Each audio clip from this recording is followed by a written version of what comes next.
4th class बहारिस्तानी Urdu 4थी class का हम पढ़ेंगे। आज हम पढ़ेंगे पेज नंबर 14 पे इसम के बारे में। इसम क्या होता है? पेज नंबर 14 पे इसम, ये रेड से जो लिखा है,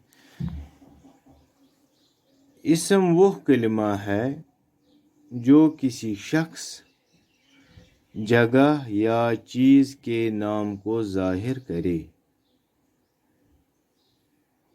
एक ऐसा लफ्ज़ जो लिखा होता है जिससे हमें ये मालूम होता है कि वो किसी शख्स, किसी इंसान का नाम है, या किसी जगह का नाम है, या किसी चीज़ का नाम जो होता है, जिस लफ्ज़ से हम वो नाम लिखते हैं, उसे हम उर्दू में इसम कहते हैं।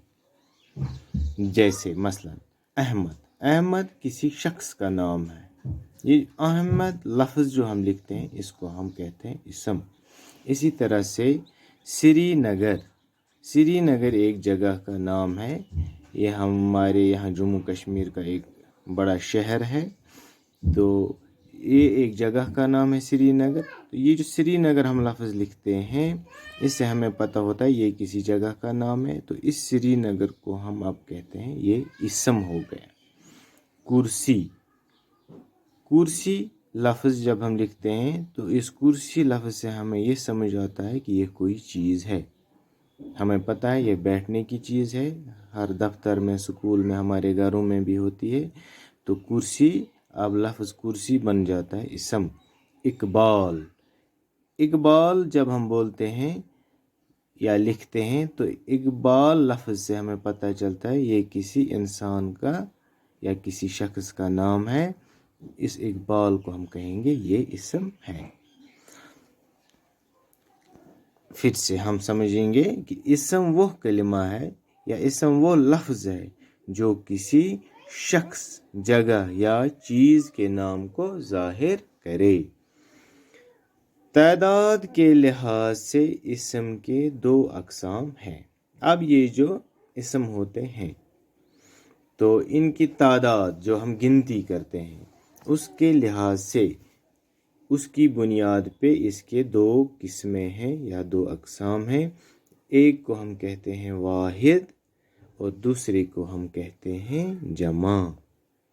अब वाहिद क्या है? वाहिद लिखा हुआ है, एक इसम को वाहिद कहते हैं अगर कोई एक ही चीज़ हो। ऊपर वाली चीज़ों में जैसे कोई शख्स हो या जगह हो या चीज़ हो, अगर कोई चीज़ एक ही हो, अगर अब एक ही इसम है तो उसे हम वाहिद कहते हैं। जैसे मसलन किताब, अगर एक ही किताब है तो हम उसे कहेंगे ये वाहिद है। लड़की, अगर एक लड़की है तो हम कहेंगे ये वाहिद है। लकड़ी, अगर एक ही लकड़ी हमारे पास है तो हम कहेंगे ये लकड़ी वाहिद है। वाहिद मतलब है कि एक ही चीज़ होनी चाहिए। इसी तरह से अब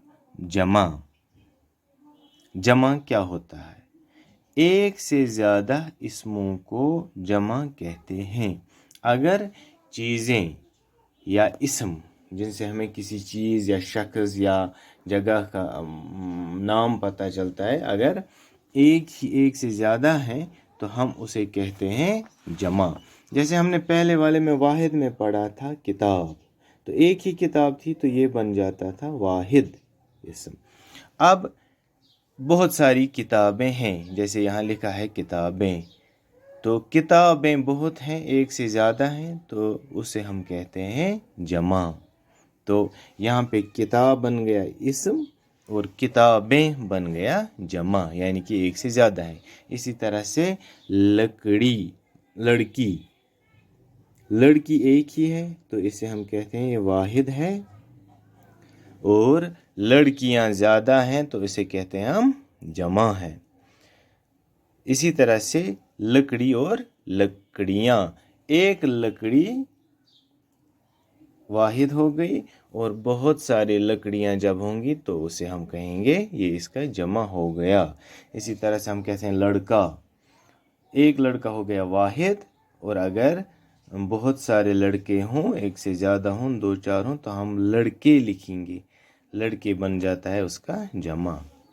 اب آپ کے لیے ہوم ورک ہے، آپ نیچے دیے گئے الفاظ، یہ جو نیچے دیے ہوئے الفاظ ہیں، ان کے سامنے واحد کے مقابلے میں جمع، جو ایک واحد ہوگا اس کو ہم جمع لکھنا ہے، یعنی اس سے زیادہ جو ہوں گے اس کو لکھیں گے، اور جمع اگر کوئی ہے، کوئی لفظ، کوئی اسم جو جمع ہے وہاں سے دیا گیا ہے تو اس کے ہمیں مقابلے میں واحد لکھنا ہے۔ جیسے بیٹا، بیٹا ایک ہی ہے تو یہ واحد ہوتا ہے، ہم اس کا جمع لکھیں گے بیٹے۔ بچے، بچے بہت سارے ہوتے ہیں تو جمع ہے، اس کا واحد بنے گا بچہ۔ کاپی، ایک ہی کاپی ہے تو اس کا جمع بنیں گے کاپیاں۔ اسی طرح سے پینسلیں، تو پینسلیں بہت ساری پینسلیں ہوگی تو ایک پینسل جب ہوگی تو ہم اس کو لکھیں گے واحد۔ غلطی، غلطی ہوگی ایک ہی غلطی جب ہوگی، جب بہت ساری غلطیاں ہوں گی جیسے آپ لکھنے پڑھنے میں کرتے ہو تو ہم اسے کہتے ہیں غلطیاں، جمع اس کا بنے گا غلطیاں۔